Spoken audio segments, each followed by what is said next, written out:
critical faculties to think through decisions that you're faced with in day-to-day life. Critical thinking can be useful, very useful, for certain kinds of issues and certain kinds of affairs, but is it absolutely necessary for day-to-day life? Yeah, I would say no. Instinct is a very powerful tool, and I think that often when we rely on our instincts and habits in day-to-day life, I think they can often be extremely useful. And I think that sometimes the kind of caution and deliberation that you need in order to really reason through a problem in the way that you would say in science, I think can be an impediment to practical effectiveness. That could lead to a lot of behavior that could be troublesome on all kinds of levels, and that might be a situation where it's best to leave critical thinking aside for a second and think like, look, there are some cases where in practical affairs I have to just trust habit and instincts.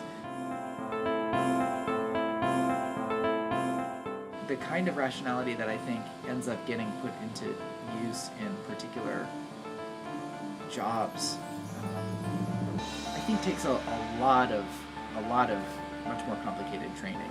Like think about like a car mechanic trying to troubleshoot a problem. Like how does a car mechanic know that a rattle that sounds like such and such might be caused by such and such? Like that's an extremely difficult kind of diagnosis to make, and learning how to be rational in that kind of way, I think it takes years and years of training. It's not just learning some inference rules.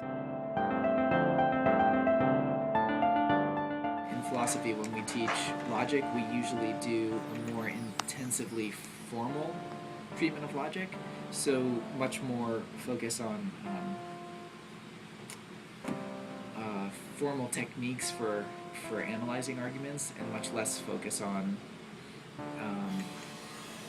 how to implement those critical thinking skills in the real world. For better or for worse, philosophers often have been kind of disengaged with the application of their ideas in the real world. Often that's been for the worse. Not something to be proud of in philosophy, but it tends to be a field that is quite removed from the concerns of day-to-day affairs. We have classes in like applied ethics, business ethics, medical ethics. Those are classes where you take philosophical ideas and apply them in the